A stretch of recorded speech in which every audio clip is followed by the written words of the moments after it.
One of the great things about Lightning App Builder, or one of the many great things, is the ability to hide or show components based on a variety of external factors. So there could be something that you want to appear based on the status of a record field, or based on the user who is accessing the page, or many other things. There are so many ways that you can adjust the visibility. I'll show you how to do that, and then you can use that to investigate and consider how that might suit your situation. So for example, I've dragged just a simple rich text component, just typed some words there so we can see it. So if I wanted to, I guess, have this hidden or have it show based on certain conditions, you want to look for the set component visibility option in the right hand sidebar. That will only appear if you've got the component selected. So once the component is selected, look at that option and then press add filter.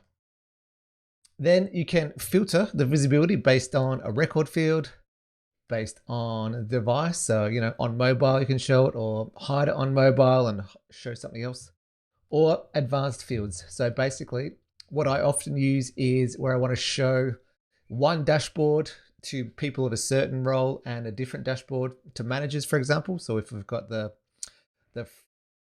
entry-level employees and then their managers, I want them to have different information available to them when they log in on the home screen. So how I do that is by going to user and then look for role, but anything on that user profile can be used as a filtering option. Profile is option what I used, or role, and then say the role name and then contains, and then you can type in the role name or part of the name so that it can filter based off that. There's literally dozens of different ways you can do it and many options at your disposal. That's just one example, which I find quite useful myself. So yeah, even on a record field, so it may be a reminder that you want to show and then you want to hide it once a record is filled out correctly.